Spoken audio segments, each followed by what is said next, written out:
your full name, and then the name of your parents. I think you said something. Yeah, I'll just say, so what's your full name? So maiden name. I'll ask you what your full name is. And then just answer. Yeah. Answer my name is, or just say Gloria Sherwood? Just however. And Just you- like you and I are talking. Oh, okay. Yeah, All don't right. worry about Okay. it. Yeah. I'll check and see if this is right. So I thought it would be a great idea to get together with my grandmother and do a little interview. So we're going to do 20 questions and kind of go back and forth and see how that goes. Maybe it'll be a little bit fun. Hopefully no tears, but if there's tears, that's okay. So we're going to go over those. So let's get started. So the first thing I want to ask you, Grandma, is what your full name is, so everybody knows what your full name is with the maiden name. And then talk about your parents, their names, and siblings. So go. Okay. Gloria Lorraine Sherwood. Okay, just talk to me. Oh, That's okay. screwed up already. No, it's all right. We'll have the competition. Don't worry about the cameras. Okay. Pretend they're not there. Gloria Lorraine Gallaher Sherwood. Cool. And then how about your parents? What were their names? My father was William James Gallaher, and my mother was Ruth Celia Baldwin. Okay. And I know you had some siblings.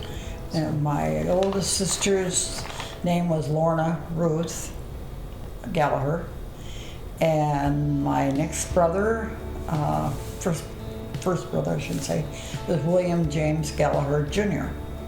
And then my baby brother was Gary Richard Gallaher. Okay. That was it. That's all of them. So with your name, Gloria, which I love, was there a significance to your parents naming you Gloria? Where did that come from? My mother always told me it came from a movie star, and her name was Gloria Swanson, Oh, and dates back a long time ago. wow, that's pretty cool, actually. It's good. How about nicknames? Did you have any nicknames growing up? My brother Billy, which was William James, he called me Wawa because he was about 2 years old, and that's all he could say. He couldn't get the Gloria out.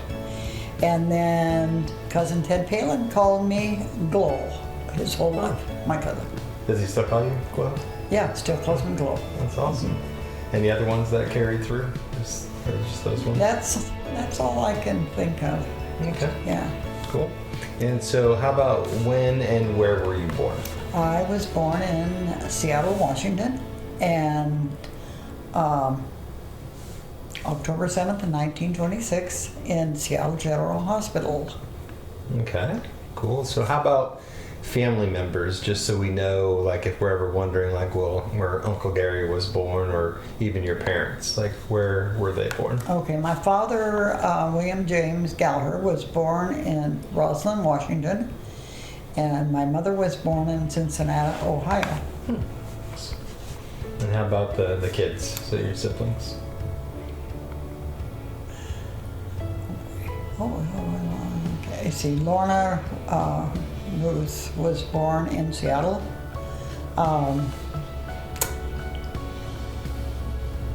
Billy was born in Seattle, and Billy or William, and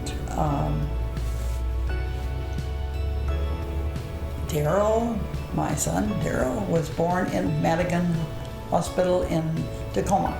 Okay, so we'll get to those ones later, because it's a whole nother batch of kids that we'll get to. How about what kinds of family things did you guys do? Oh, so terrible. That's okay. What kinds of family things did you guys do, like outings, vacations, or things like that growing up? We went to, I would think, probably every campground in the state of Washington. Really? And camped out, and we had an old Navy tent that my aunt had given my dad, and that's what we camped in. And it actually had 2 rooms in it, and it was waterproof. And we did that every weekend. And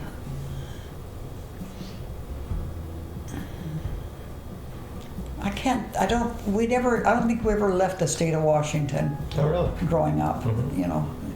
But a lot of camping. Lots of camping. Lots of camping. And so we're getting ready to celebrate the 93rd Gallaher family reunion. So was that part of the camping? Because that started when No, you were no. pretty much born. It was, in between the family reunions, because the family reunions, we didn't start camping out till, I'm not sure just when it was, but it was my idea.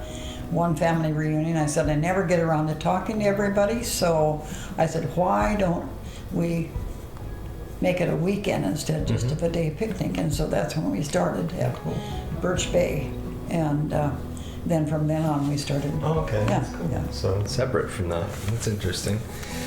So going back to school and maybe your childhood, do you remember any of the friends you had, close friends that you had, fond memories of, different friends you had through school?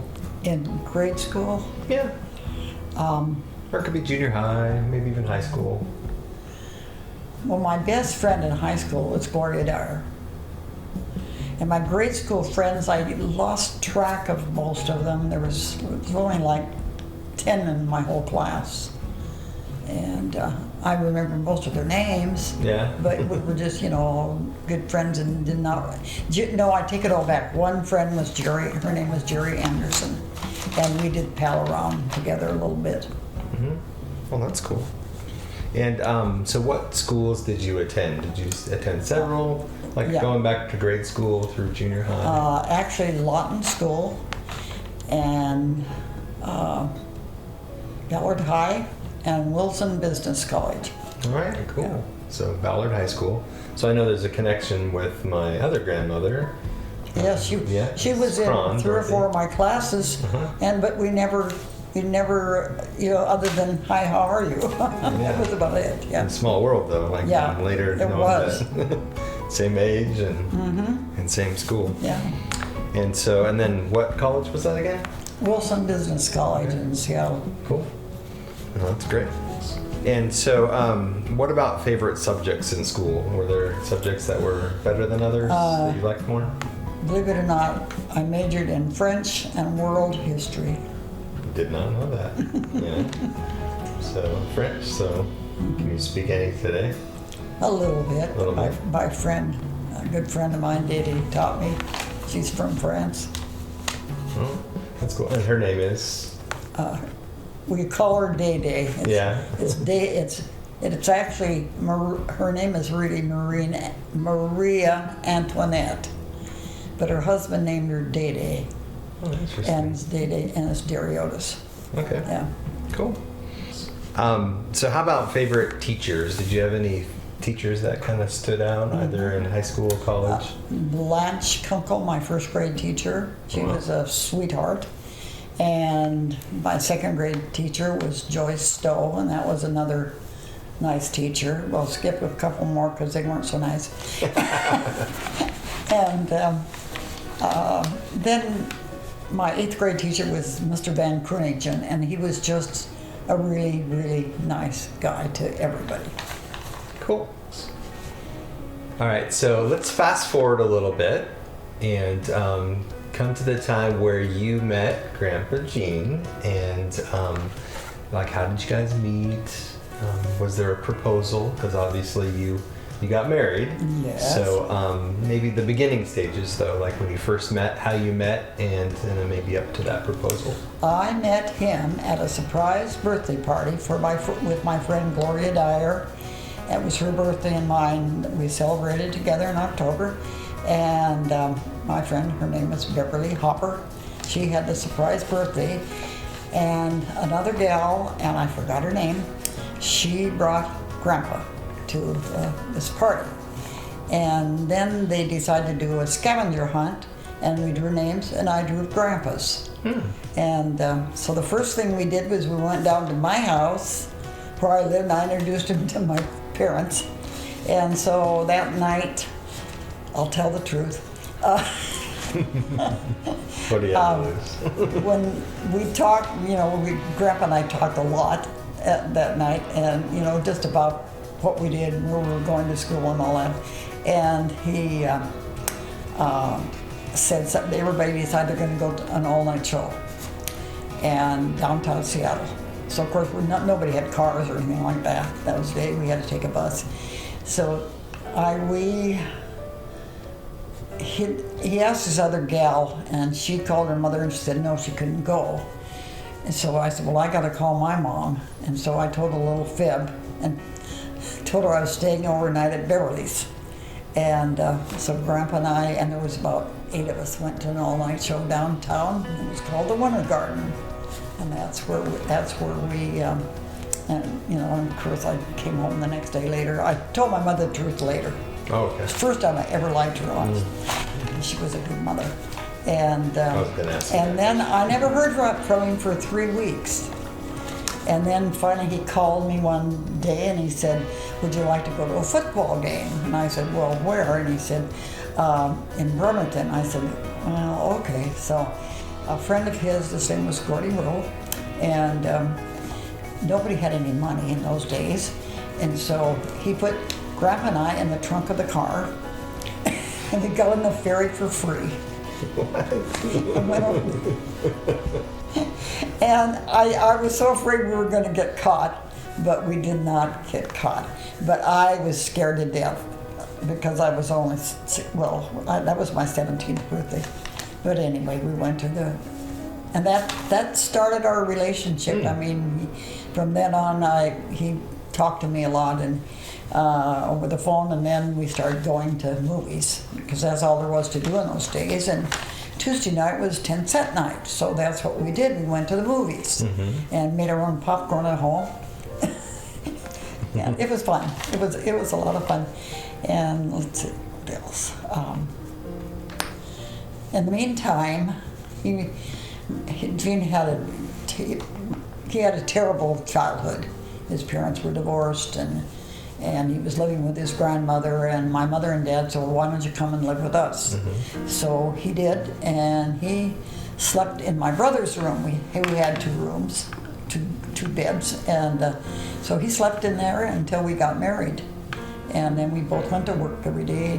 I was working for the Army, and because I was out of school by then, and he was working for Boeing. And then, let's see, December 1943, I got my engagement ring, but I don't remember him other than opening it up and saying, will you marry me? That was just about it. He didn't get down on his knees like everybody does down here. And then we went to a show right afterwards, and he had already put the ring on my finger, and I kept feeling my finger because I was afraid it was going to fall off. So that was 1943, you said? So, wow. Since that was engagement, so then when was the actual wedding? Our wedding was June 24th, 1944. 1944, and where was that? And it was at Woodland Park Methodist Church. And we had a huge wedding. We had about 200 people. Wow. I had 5 attendants. I can name everyone. Okay, go ahead. I'd like to hear. It was my sister, Lorna Ruth, Marvel Neerheim, and her name was Deanie Gagnon, and Eva Mae Gagnon, and Barbara Melton, my cousin. Wow. And Grandpa's were his brother, older brother Bob, Ted Palin, Bobby Gallaher, Rod Short, and I don't remember exactly how. I think he was a friend of my brother's. Did I name 5? I think that was 4. 4. Who did I miss? It's all right. I That's can't pretty good. I can't remember the other one. I think I can name all of mine, so that's pretty good. So big wedding, so that was pretty exciting. Yeah, we had a big wedding. And so, Do you want to know what we served? Sure. We served cake and ice cream Dixie cups. Those little cups they used to have. Yeah. And candy and nuts. Huh. That's what we had. Well, that works pretty good. And my wedding dress my neighbor made it, and it was cost me $10 for the material. Wow. And it was satin. I still have it in there. Really? Then my mother made a suit out of the rest of it for my brother Gary, and he was my ring bearer. That's awesome. A little girl across the street, her name was Carol. She was my flower girl. So that was in 44, and then how many years were you married? When he passed away, it was a little over 71. That is incredible. Yeah. It's a great story. I knew the answer, but I'd like to have you hear it or say it. So you got married. So then I know you had kids because my dad was one of them. So how about talking about all your kids, who they are, and where and what year they were born? Okay, Karen Margaret Sherwood. She was born June 28th, 1945. And Darlene Ellen Sherwood. Her birthday was November 10th, 1946. And of course, Daryl Sherwood, February 24th, 1949. That's right. Kevin Roy Sherwood. He was born March 26, 1952. And then Cynthia Ruth Sherwood was born February 20th, 1954. That's impressive. It's a lot to remember. That's good. He's just going to reset things because it does like a 20-minute thing. Is there in the summertime when my dad was shovel operator and his along with his brothers, they had the William J. Gallaher construction, and they built roads in different areas of actually mostly Snohomish County. And every summer when Dad would get a job out of town, he would take us, like, started out with Storm Lake, and then the next one I think was Flowing Lake. And if it ran into the school year, then we would just go to school, and we lived in cabins, at these different resorts. Yeah, we did that we went, one time we went to, in 38, we went to Port Angeles and stayed there for almost a year. And Lauren and I and Billy, let's see, I know Lauren and I went to school. I can't remember. It was 1938. Yeah. Billy was in school, and that was a year before Gary was born. And we stayed in. We had a student's auto court, and it's still there in Port Angeles. Really? Yeah. Really? Yeah. And so what was the purpose of that? So they had the construction company, and so they would just be working on the roads. Yeah, and they'd be different areas. And my mother did not like to be alone ever. So we just closed up our house in Fort Lawton, and then Dad would get a cabin. And of course, that last place we went was Lake Stevens, and we stayed there. And most of the cabins some of them were free. Lake Stevens cost us $5 a month. Oh, wow. That's crazy. That's a lot. I think we got all that on camera. Yep. Yeah, so yes, there will be a place for it. Huh? You didn't even know it was already filmed. Oh no! Oh gosh! It was perfect. That was perfect. Yeah, it was all good. I just let it keep I don't going. remember the names of the schools we went to, but Yeah, that's all right. oh shoot! Okay, so picking up after not after the kids, but after the question about the kids, what are some of the special memories that you might remember about all 5 of those kids? I know it's hard to pinpoint probably one, but anything that stands out. Maybe it could have been trips that you all did together. Maybe it could be after they were grown up, or. Probably the first big trip that we went on was 1959, and we went in actually it was about a 5-passenger car, and we went to,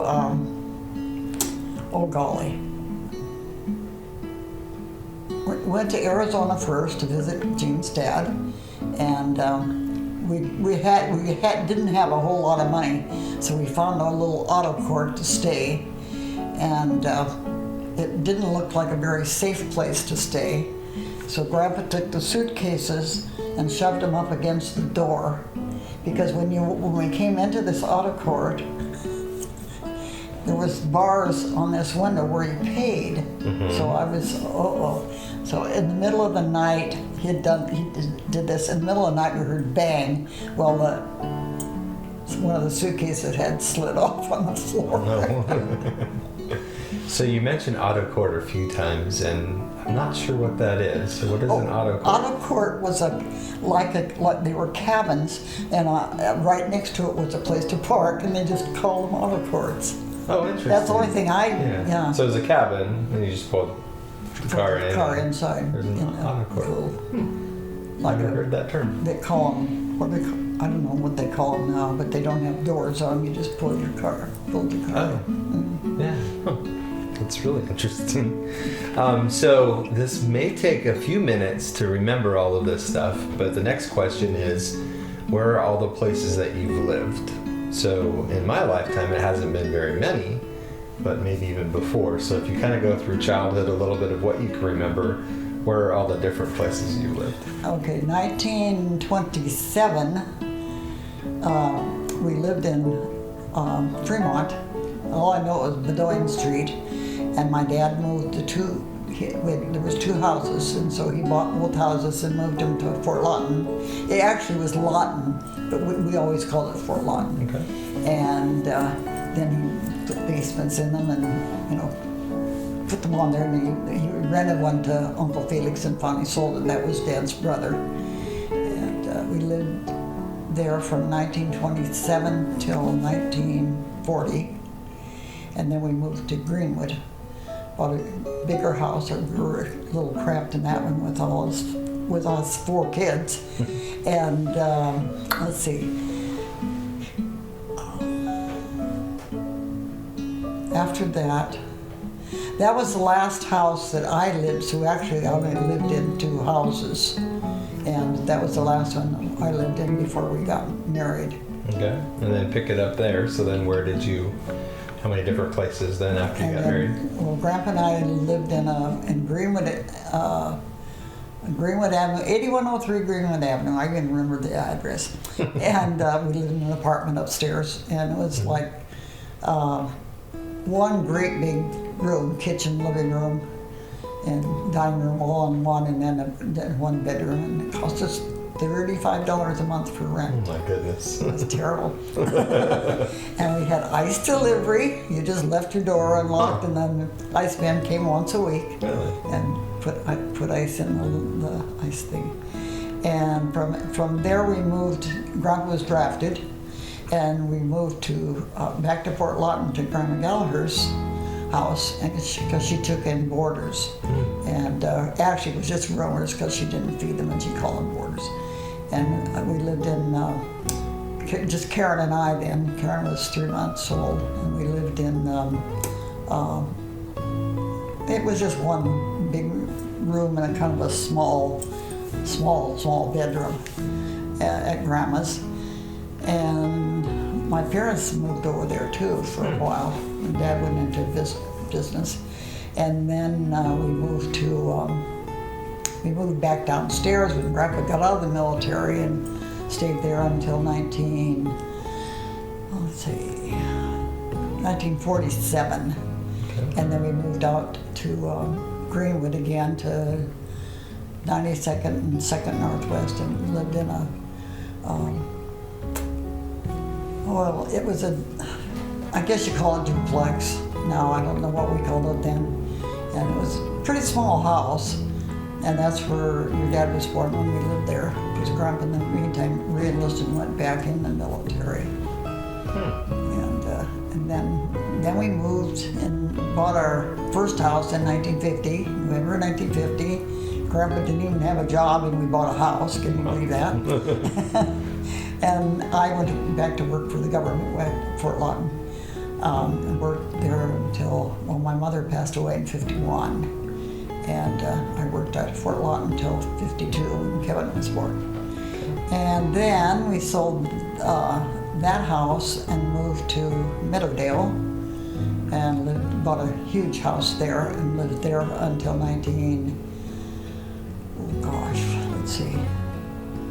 we moved there in 63. And we lived there until 74, and then Darlene and Tom bought the house from us. Then we bought the one on Serene Way. That was our last house on Serene. Wow, so not a whole lot of places. But No, it really wasn't. yeah. That's great. So you mentioned a couple places you've worked. So where have you worked and what did you do? I started with the Army, and like I said, during the war. And then from there, I stayed home for a few years there because Karen was small, and then I had Darlene, and so I stayed home for another year or so. And then I went to work for, oh my gosh, when Grandpa got out of the military, jobs were horrible. You just couldn't get him in. I went to work in a dime store in Greenwood. Oh, I went to work for, believe it or not, it was a frozen food plant. And my job was, I worked nights because the kids were too small, and I hired a babysitter, and she charged me $2 a night to babysit. And so I ended up working on this line where it was for frozen strawberries. And my job was to pour a certain amount. I had to measure the sugar and pour the sugar in this thing, and then it would fill all the... Interesting. I hated it. But it was a job.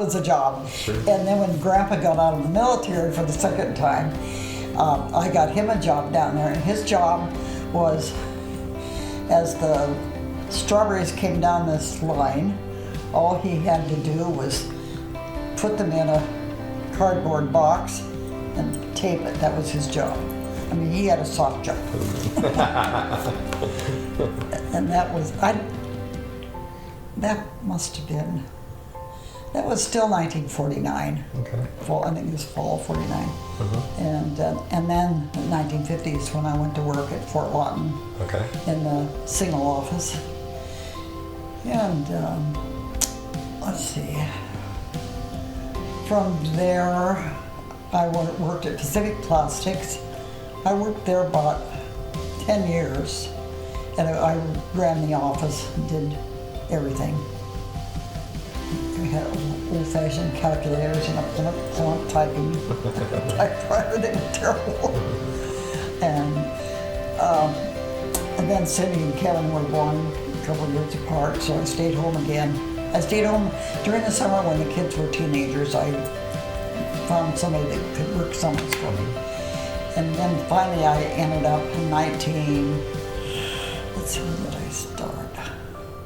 1973, I went to work for Seattle Community College in the Marine Division. And I counseled students, enrolled students, just did everything. I was I worked in a one-girl office, and I stayed there until I retired in 87.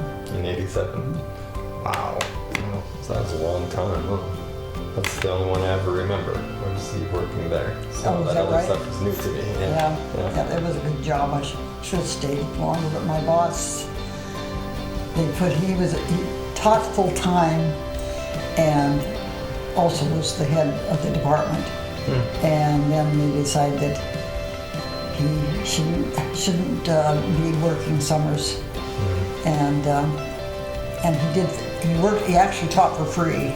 And then I said, after he retired, I said, I'm not going to stay here, so I left. But then I ended up going back for almost a year and a half because the gal that they hired in my place couldn't do the job. Oh. So I worked that whole summer getting everything straightened out again and hired somebody else. And then they said, well, we'll keep you on part-time. And so I went all different divisions of the college for the next year. And then I found that that's a better retire. Yeah. Interesting. So switching gears a little bit. So the next question is, how has faith or religion kind of shaped you in your life? Well, I was raised in a Christian home, and believe me, it was a Christian home. My parents were pretty strict, and we went to Sunday school every single Sunday and church right after. As soon as we moved from Fort Lawton to Greenwood, then Mom and my mother and Dad, they didn't always go to church, but they were still very religious. I'm not sure, I don't remember why they didn't, but until we moved to Greenwood, and then they started, all of us started going to Woodland Park Methodist, and believe it or not, I taught Sunday school, taught 8th grade girls at one time, and before Grandpa and I got married, he had never been inside a church, never been baptized. And so I had told, going back, I had told him that I'm not going to marry you unless you get baptized and go to church. And so he did. And so we went to that church for a long time. That's the same one that we got married in. And it's just, I've always had lots of faith. I'm not saying I haven't slipped a few times. Well, do you? But I enjoy going to church. I do. Good. I feel better when I leave. Yeah. Yeah. That's what it's supposed to do, huh? So, now there's been some difficult times in life. So I know you, maybe talk a little bit about it, that you are a cancer survivor. And there's, been some loss. And so what would you say is, how do you cope with those things, some of the difficult times in life? I do lots of praying, and still do every single night. Otherwise, I would not have gotten through it. Not gotten through it at all. Yeah. Now, a lot of people may not know it because it was so many years ago. So, and I just mentioned it with, being a cancer survivor. Is there any story to that you kind of want to relay of, your battle with that? You've seen some of your daughters also battle with it as well. All of them. It was such a shock to me because we did not have mammograms in those days. They had nothing, absolutely nothing, no chemo, no nothing. And I just went in with, in fact, my friend Gloria Lorraine and another friend went with me and went in for a biopsy because it was like a pea, and a little tiny pea. And that I found out that night, that it was cancer, and they operated in the morning because Grandpa was working out of town. And but I dealt with it. I thought I dealt with it pretty good. I really did. But like I said, no chemo, so it was just hope you survive and lots of prayers. Yeah. And it worked. And that was 1970. What did I say? 72. Yeah. Yeah. So a lot. Which is. It's been hard though with Karen having it and Dar. Yeah. And then Cindy, they thought, but no, she's okay. Okay. And then now, of course, Tracy. Yeah. She's having a rough time. Yeah. And so what? It's hard to know as a family member what to do in those cases, right? And so, like, what's a word of strength or encouragement that you can give to those that are still battling? It's just have faith. Have faith. I wish I could talk Karen Sherwood into doing that a little bit. I can't, but I've tried. Sure. Yeah. In prayer, like you said. Yeah. Right. That's all you can do, really. Yeah. Oh, that's good. So now switching gears again, and we're almost done. What are some of your favorite holiday memories, and then what traditions? And when you think of traditions too, are there any traditions that you want to see carried on, through generation to generation? Is there any that kind of come to mind? Well, we always, and from the time I was a kid, my mother always had all the holidays at her house, and did all the cooking and everything. And so then I started that, and I'm sure you probably remember times. In our house on Serene, I made sure everybody sat at a table, and we had tables all over the house. And one thing that we were talking about this today was when, after we were all done eating, my father would get up and go in the kitchen and do the dishes. He just felt like it was his job because he didn't really like to cook. But I have, like most of my the grandparents, mom's family. It would be, sometimes it would be all that side of the family, the Baldwin side of the family, and then the next time, of course, the Gallahers. And then, like I said, I started doing that with my kids and kept it going. And I mean, I like big family gatherings, and little family gatherings, no. Like the big ones. Yeah. Yeah, where everybody comes together. Except it got kind of noisy at Daryl and Lynn's. Oh, yeah. Oh my gosh. A little small, huh? Yeah. So, speaking of big family gatherings, so one of the biggest ones that we're involved with is the reunion. Right. It happens every year. Like I was saying, it's 93 years, which I tell people, they're like, what? How does that even happen? So, how would you like to see that continue on as a tradition? So, I hope you live for another 20 years, and that would be awesome. But at some point in time, you'll pass, and what would you like to see carried on with that reunion? Well, it's come to the point, I think, where it's so many Sherwoods, which is great, and it's probably going to come down to that, where it'll be just Sherwoods. And I hope they never let it die. I really do, because I think it's so important. And everybody always has a good time. Just keeping it going, and even if it's just. I'm so glad that I initiated the thing of having it more than one day, because otherwise you don't get to talk to everybody. That's so true. So keeping it going, keep it moving. Keep it going. Okay, all right. So you guys heard that. I'm sure Grandma and Grandpa Gallagher, my grandparents, never thought it would keep going like that. Yeah, and it's pretty impressive every time. Just a little bit of involvement I've had over the last few years in talking to people when we set it up. They're like, how many years have you done this? So it's very impressive. And then how many people get to come to it too. Yeah. It's been amazing. So I thought you guys lived at some point I thought you lived in Roslyn at some point. No, we never lived in Roslyn. I should have told the story about your dad. I'm sure you heard it. When he was 13, I took the kids down to the show, because I would never let him ride it. I wouldn't let my kids ride off. We lived on a dead-end street, but they could not go up on the road, the main road. And my neighbors thought I was terrible, but I didn't. I just was a protective mother. And anyway, I took the kids down to the show in Edmonds, and then I went down to pick them up. They weren't there. Went inside the theater, they weren't there. And what in the heck has happened? And I don't know. For some reason, rather in the back of my mind, I thought, where might they go? So I walked down to maybe drove, I don't know, to the train station. And I said, did you by chance see a little red-haired kid down here? I said, he's 13.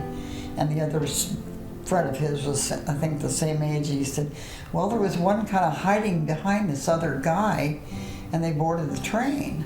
I said, well, where is the train going? He said, to Oregon. I said, Oregon? And anyway, make a long story short, about 4 or 5 hours later, I called the police, of course, and 4 or 5 hours later, I got a phone call from Daryl Fleck, and he said, Mom, I got something to tell you. I said, what? He said, I'm down in Portland, Oregon, and I don't have any money. I went, what? And what are you doing? Well, we took the train. I said, yeah, I figured you did. The conductor said you did. And he said, and so-and-so doesn't have any money either. And I said, well, okay. I said, you're going to have to take a bus home. And he said, well, how are we going to do that? And I said, well, I will go over and I'll find out what I have to do at the bus station. So that's exactly what I did, but it was quite a ways that they had to walk, so I didn't know how they were going to get there. And some man picked them up, took them bought them dinner, and took them over to bus station. What? And anyway, like I said, I made arrangements with the bus. I think I had to wire money into it. So and that was a few years ago, so it's a little hard to remember. Yeah. But, oh man, I tell you, he was scared to death. He never ever did anything like that again. And he never I never let him run around with that kid again because he was kind of bad news. I think so. Yeah. He came one time. I got a call from the police, and they said, "Where is?" No, first of all, he said something about, "We have your son here," and I said, "What? How could you? He's downstairs sleeping." He said, "You better go down there and look." And I went down there. Sure enough, he had crawled out the window. Well, this kid came by, taking his mom's truck, and picked up your dad. What? And so the mother didn't know that the kid took it. She reported the car stolen, so they arrested. A little bit of a troublemaker. You never heard those I never stories. heard those stories You at didn't all. hear those? No. But I will be asking him tonight. Yeah, he'll tell you. If he can remember. I don't know, you remember everything. He was really a good kid, but I said that was just the wrong kid to be running around with. Sounds like it. So who was the troublemaker out of the 5? Was there one? Troublemaker. Well, I hate to say it, but it actually was Cindy. Well, she was always kind of getting into trouble. Yeah. The boys, Kevin was just a wild, is all, but he was not in trouble. Yeah. Really in trouble. And your dad really didn't get into trouble. I mean, it was just, could have been bad. Making some poor decisions. Yeah. Crazy. All right, so here's the last series of questions, and then we're done. So these are going to be different favorite things. So I'm going to throw out different favorite things that you might have. So the first one would be, what's your favorite color? Actually, I have to say, I have 2 favorite colors. It's okay. Pink and red. So pink and red. Yeah. Together or separate? No, separate. Separate, okay. Yeah. Okay, so that was not very good together. Yeah. So pink and red, but separate. How about your favorite food? Shall I brag? Sure. Yeah, my tamale pie. Okay, good. So your tamale pie. That started with that was my mother's recipe. Okay. So tamale pie, that's your favorite. I bring it to every family reunion. Yeah, had it before. So, okay, so that's your favorite food. Do you have a favorite snack? Let's see. Favorite snack? I like them all. Like popcorn or chips or... You know something? I like guacamole dip. Okay, so guacamole dip, and so like a tortilla With chips chips, with it. yeah. Okay, that's cool. How about a candy? You have a favorite candy? Any kind of candy that you put in front of me, I'll eat. Okay, so any candies. But sugar. Karen makes that wonderful fudge and Yes. divinity, and I look forward to that. So I with- used to make it, and I taught her how to make it. Oh, so fudge with nuts or without nuts? Without. Without nuts. Okay, I'm kind of the other way. She there. makes half and half. All right, yeah, I know. Yeah. I like the nuts. She does. She makes really good desserts. Peanut butter cookies too. They're amazing. How about? Do you have a favorite flower? Roses. Do you like roses? Yep. Particular color? Red roses? Pink roses. Okay, so pink roses. Can I tell you a little story You about sure can. when we moved here? I'll hurry. You're okay. Grandpa, I had bought this flower. It's called Bewitched, and I had bought this rose plant up in Mount Vernon, and we planted it alongside the driveway there. We had roses there. But so when we left, he says, "I'm digging that up." And we sold our house, and I said, "Okay." So he planted it out here in the yard, and the yard has this little alcove type of thing where there's some other old roses that were already here, and it didn't come up. And Grandpa was so unhappy that it didn't come up. Well, last year I was looking out the window and I said, "Oh my gosh, Dar, look." And the rose had come up and there was one pink bloom on it. And so it took 3 years for it to come up. Oh, wow. But it did, and it was the same one because it was the only rose out there that smelled. Oh. And Dar's were kind of all red anyway, colors that were, they kind of went to seed. She's not a gardener. And so anyway, it's hopefully that the weather didn't kill anything. They said it won't hurt roses, so yeah. Cool. So pink roses. Yeah. Okay. Is there a favorite book that you have that you've read? Yes. And it's all about, it's Ed Nixon wrote it. okay. And it's all about the Nixon family. And through all from Richard Nixon's childhood on up. Okay. And Richard Nixon actually, Ed Nixon and his wife lived next door on a hill. That's how I got so well acquainted with him. And he wrote this book, and I'm not quite through it yet. It's taken a long time because that's getting into a lot of politics and stuff now. But anyway, he just wrote the truth about everything, and it's really, really good book. Oh, good. But there were other books that I liked over the years, but I can't remember the names of them. I'm a reader. I do like to read. Cool. How about, do you have a favorite hymn, favorite song? How Great Thou Art. Okay. And, oh my gosh, what's the one my granddaughter always sings for us? Is it Ave Maria? Oh my gosh. Yeah. Jessica. Yeah. And Ave Maria. And I like the other one, I'll Raise You Up. Oh, yeah.